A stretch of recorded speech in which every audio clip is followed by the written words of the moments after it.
What's going on, guys? Welcome back. It's Hell. Today we're going over everyone's new favorite Swiss Army knife unit, Maritime Strategist Nichol, or as I like to still call him, CG Nichol, for that brilliant CG cutscene that he shares with the other CG units. So CG Nichol, like we just got done saying, Swiss Army knife, he's got the answer for pretty much any problem. You slot him in pretty much every party. He is more than just a buffer, okay? He can answer a lot of questions that you may have when dealing with any given trial. He's very slot efficient. He does multiple things per turn. So, talking about doing multiple things per turn, two skills that he does have. He has access to dual cast. This is dual cast any magic, white, black, green. His innate kit doesn't really utilize this too much because the only magic he really has is black magic, but that is a build that you can do with him. We'll get more to that later. But having dual cast does give him some options from espers and stuff like that, which we also will cover at the end of the abilities section. Now, the other thing that he does have is linked stance. I'm sure you've heard of it. I'm sure you've seen it. It's the skill that allows him to use two stance skills in one turn. This is literally the skill that sets CG Nichol apart from pretty much every other support in the game. All right, he can pretty much do anything you want outside of breaking and do two of those things per turn. He's absolutely insane. He also doesn't have imperils, but he does get imbues at 7-star. Now, link stance. So use two stance skills per turn. The two notable stances that you'll use most often with Nichol. And the link stance does allow you to use a bunch of different stances and do a bunch of different things when he doesn't have anything to do, which also sets him apart from other supports. So link stance, two stances here. We have impregnable stance, mitigate damage 30% for 3 turns to all allies. You've seen this before. 9S's spread shield. It's part of Riku's hyper no all. Stuff like that. Jan has it. But the thing that sets impregnable stance apart from spread shield and stuff is the fact that it is a stance for Nichol, and he can use another skill with this. Absolutely insane. Now, the other stance you're going to be using most often on turn 1 with impregnable stance is Soulful Stance, which gives your whole team an attack, defense, and magic and spirit buff by 100% for 2 turns to all allies. That's pretty cool. And an HP 3000 base heal with a 9x healing modifier split over 2 turns. And that split over 2 turns is very important because we've seen HP regens before, but they're usually over 3 turns or 4 turns, which means that, you know, you get that total HP heal. You divide it by, say if it's over 3 turns, you divide it by 3, and that's how much you get every turn. Nichol's is divided by 2, which means that the HP healing is more per turn. It ends faster, but it's more per turn. So like, I think around like 500 spirit, which isn't super hard to hit with Nichol, you're going to be healing 3,000 something health every turn just from your Soulful Stance with very little spirit because it heals rapidly over a short amount of time. Now, the other 2 stances he does have that you will use every once in a while, depends on your team comp, depends on your break resist, more or less. You have Courageous Stance and Fortune Stance. These are the 2 lower use stances because you have to build a party around them, but it's something you can do. Courageous Stance, 130% attack and magic bonus for 2 turns with decreased defense and spirit by 65% to your own party for 2 turns. That's why you need to have break resist or someone who can remove the break on your party. And it does have 120 MP split over 2 turns, so this is going to be 60 MP back per turn. You can cast Courageous Stance and another stance, because this is a stance, get that MP back, get that strong attack magic buff, and do something else all in one turn. Fortune Stance is the opposite of Courageous Stance, 130% defense and spirit buff, 65% attack and magic break, and this has a 4,000 HP heal with a 10x healing modifier split over 2 turns. It's not that hard to get this up to like a 4,000 HP per turn heal. That's around on the equivalent of like an okay geared mage or white mage using Kiraga, like Garnet and stuff like that. It's the lower heal. Is it amazing? It's not insane, but 4,000 extra HP healing. If you don't have someone like CG Fina, you don't have someone like Ayaka, this can be all you need. You can have an okay, you know, 6-star max healer that's not a 5-star base, a non-5-star base healer plus Nichol, and you can heal like 6,800 HP per turn between Nichol's regen and your healer casting Kiraga. So this is absolutely insane, and this is a stance as well, so you can use this with something else on your team. A duality stance and iceberg stance. He has access to light, dark, ice, and water resistance by 70% for 3 turns. Niche skills, but they're always in there, and you can use them in conjunction with something else. Absolutely insane to have these in his kit. You won't use them all the time, but when you need them, you'll have them. Okay, now he has magic restorative stance, costs 10 MP, recover 40 MP to all allies. It's one of the things that he can do when you don't really have anything else to do. You can combine this with Fortune, or no, not Fortune, Courageous Stance. You can Magic Restorative Stance, Courageous Stance if your team really needs a bunch of MP. You get that 120 MP over 2 turns. In the Magic Restorative Stance, 40 MP immediately. So you can get 160 MP over 2 turns. Insane. 40 immediately, 60 at the end of the turn, and then 60 again at the end of the next turn. So that's pretty decent, not bad there. Now, the often overlooked stances here, Iron Stance, Safeguard Stance, Furious Stance, and Demonic Stances are, in my opinion, probably some of his best skills, if not his best skills. So we have Iron Stance and Safeguard Stance. Okay, Iron Stance is 110 defense bonus for 5 turns to all allies. So it's 110% for one stat, last 5 turns. Pretty good, pretty good. But the cool thing about it is it increases the LB gauge of all of your allies by 1 to 4 Limit Burst Crystals. Safeguard Stance is the very similar skill. 110 Spirit bonus for 5 turns to all allies. Increase your LB gauge by 1 to 4 as well for all allies. So you can Iron Stance, Safeguard Stance, get 110% defense and Spirit bonus for 5 turns, and fill your entire party's Limit Burst Crystal gauge by 2 to 8 per turn. And you can do this because they're both stances. You can dual cast these stances. You can fill up, the ability to fill up your LB gauge on your whole party is crazy. You have Wilhelm, fill that up. Chow, fill that up. It fills up CG Nichole's own Limit Burst. You have CG Lid, Ayaka, anyone like that. There's a bunch of incredibly strong Limit Bursts to fill up nowadays.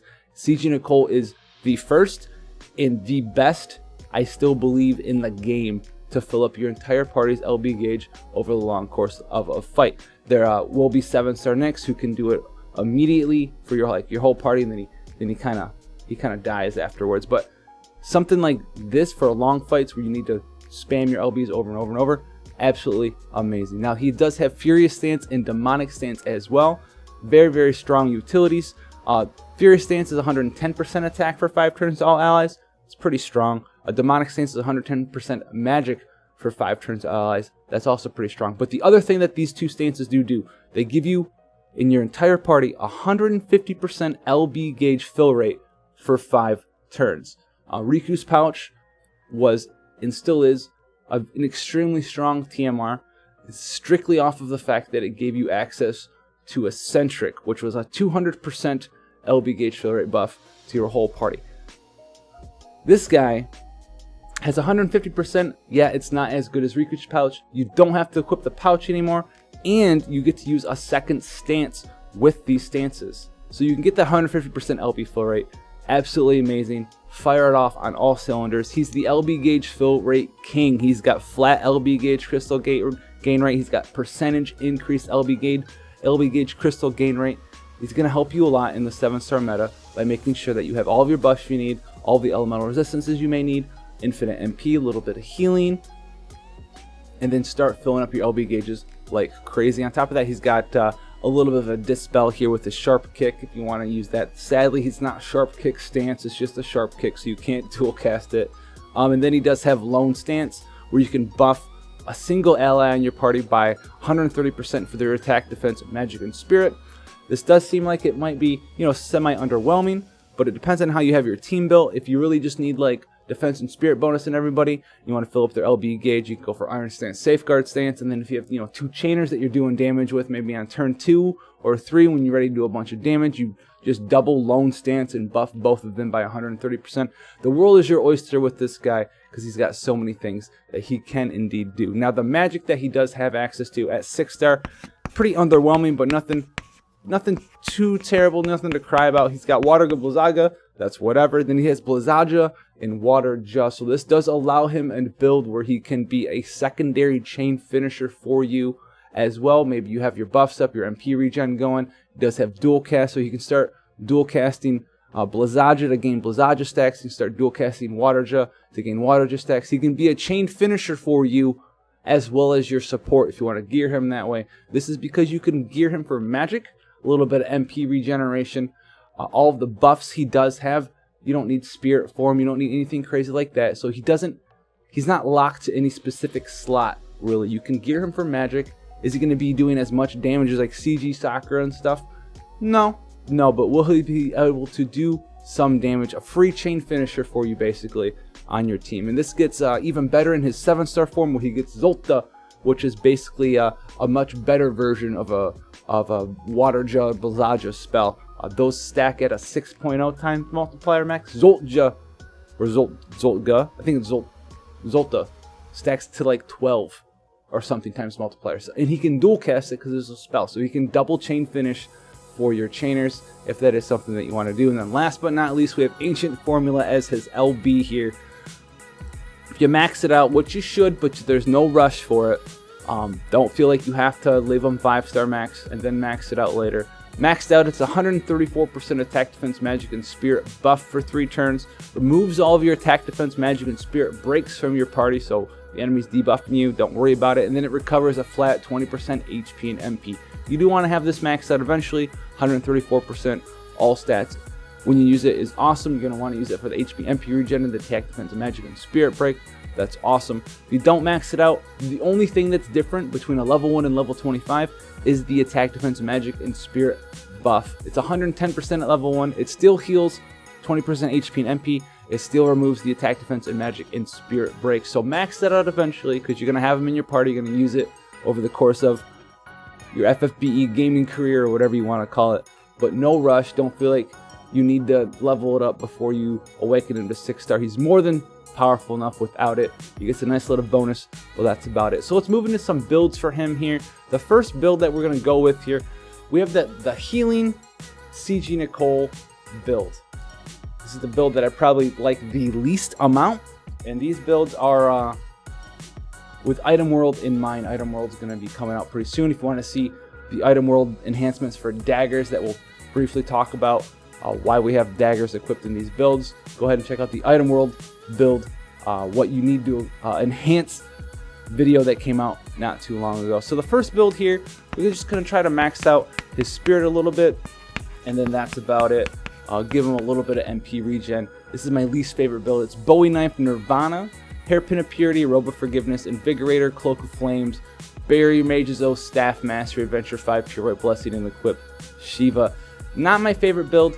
He gets 141 MP back per turn, and his healing coefficient is 455. So in the healing modifier would be like 9 times 455 plus 9,000 for this sort of a thing. If you go through his skills, wherever it's 9 times X, you put 455 in here for that. So he can hit some decent numbers. Heal like 4,000, 4,500 HP or so per turn after buffs and stuff like that. It's all right. It's okay, but he's getting 141 spirit back per, or MP back per turn. That's okay. The fact that these Nichol builds are relatively squishy should not matter, because these builds are with the fact in mind that you have the right tank set up where he shouldn't be getting hit that much anyhow. That's the kind of meta we're working our way towards, where you have like a magic cover tank and like a physical provoke tank or something along those lines. So this build, it's okay, not too great. Now this next build here is probably my favorite build, if not my second favorite build. It's the LB gain, MP gain, fill rate build. Because I like this build because it actually heals only a little bit less than the previous build, and you get a lot more longevity and MP regen. So we have Bowie Knife Nirvana. Bowie Knife, if you don't know, it's going to be having High Tide on it, probably some MP regeneration on it with the refresh or MP percent. Okay, 702 MP, Bowie Knife Nirvana, magical top hat if you have access to it would be excellent here. Strategic Cape Invigorator. Yes, we're going ham. Pure White Blessing, Ignorance, and Thirst for Survival. You don't need to have everything for him for these sorts of builds. If you don't have anything close to it, that is more than okay. Just try to replicate it as best as possible. You're looking for MP regeneration, you're looking for LP fill rate, all of that fun stuff. So this allows him to hit 702 MP, he gets 280 MP back per turn, guys. 280 MP back, and his healing coefficient is 302 instead of 455. He does lose a fair amount, but he can still heal for a decent amount with that HP regen over time. That's the only thing you're really losing out on. It doesn't need to be his main focus. He still hits 520 spirit here. Absolutely insane. I love this build a lot. It's probably the one I'll be aiming for. I don't have a Yuna though, so probably not. And if you don't have a Yuna, you can totally take that Nirvana out and well, put a second dagger from Item World in that slot with High Tide, and you'd be more than okay firing that limit burst off, because this build does give 12 LB crystals per turn. You gotta love it. It's gonna be amazing. Now the second build, or the third build, I lied. The third build here is pretty interesting. It's a Pod 153 support build, so you get even more options on your Nichol with a build like this. So it's double daggers, Bowie knife, and then like some sort of elemental knife like Gulkin dagger or something. So you can elemental chain if you want with Pod 153's Mirage, magical top hat for the MP regeneration and LB fill rate, Vestment of Mind or his own TMR here for the MP percent or MP regeneration or refresh. Pod 153 Invigorator for the LB crystals and the MP refresh. Purite Blessing, Ignorance, and Ignorance. This gets you to the LB cap per turn. With 200 MP restored per turn, you have access to Nichol's inherent kit with all those stances and buffs and stuff like that. And you have Pod's physical damage mitigation if you want to put that up in there, as well as having the option of chaining with different units, whether it's another Pod support, or maybe you can animation cancel with Prompto or Octa Slash on Sephiroth, or Mystic's Thrust +2. So you can chain with your team as well. Dual wielding, awesome. 201 MP per turn. His healing coefficient in this build is only 210, so he's going to heal a decent amount less than the other two builds. But that's not really your focus. Your focus is on getting more utility for this build. And then the final build that we're going to look at is something that just focuses on trying to fit some magic in there with maybe some MP and some LB full rate. So this is probably the hardest one to put together, the most unique, because he's like a chain finisher of sorts, as well as being your support. So this build, super high-end, a double Madius Malice. Okay, so just double Strong Rod, basically. Minstrel's Prayer, whatever your highest magic hat is. Dark Robe, Genji Glove for dual wield. If you don't have it, don't worry too much. Some sort of 30% magic accessory there. I think Ring of Lucii is in this one. Rod Mastery. And then the best one here is actually just as many Sage of Mysidia, CG Sakura TMR, as you can find to put on him. This is because he gives him MP plus 20%, which gives him more max MP, which helps his auto refresh that you do have access to from maybe other pieces of gear. Helps your auto refresh heal more MP. Gives you magic plus 40% to help you chain finish a little bit better. And then it has the all-important LB gauge fill rate +2 per turn. So you get 2 crystals per Sage of Mysidia if you have the ability to. Maybe put 4 Sage of Mysidia. If you have 4 CG Sakura, you're ready for the Super TMR. And then maybe put Illusionist Nichols hat on. You have 758 MP in this build. If you have an additional Sage of Mysidia, you might have even close to 800 MP with around 10 MP refresh. If you could fit all of that in there, that would be insane in the membrane. And plus, in addition to that, when Item World does come out, you can enhance your rods, whether they're Madius Malice or whatever you have, to have even more flat magic. So you have like a rod with 30-40% magic that's going to help you fit more utility onto this build. Later on, you get the 300% MP, or not MP cap, but magic cap, have him at like 1100 magic. You can have a support with 1100 magic who does all of your buffs and stuff, and then chain finishes on your chains that your chainers make for some nice damage with 6x modifiers. Super awesome. Barbarisha support junior, is that you? You don't have the tornado chain, but you can still Araja chain finish basically with your Blizzaja and Waterja. Chain finish Waterja on Double Titus? That sounds pretty spicy. So hopefully, this gave you some in-depth insight on Maritime Strategist Nichol, why he's so strong. If you've been maybe using him in the wrong ways, maybe you've been using him in a very specific way and didn't realize the other potential abilities that he has access to. There's some other cool stuff you can do with him in the future at 7-star, but we'll save that for then. If you want to see that stuff, you can go ahead and look at the sneak peek video in the playlist section. If you want to see future content, go ahead and hit that sub button to let yourself know when the hammer drops. Make sure you turn the notification bell on though, otherwise YouTube just will not ever tell you, because apparently you can have it set to off, have it set to sometimes, have it set to maybe, have it set to always. Who knows? I don't know how this works anymore, but anyways guys, I'll see you guys in the next one.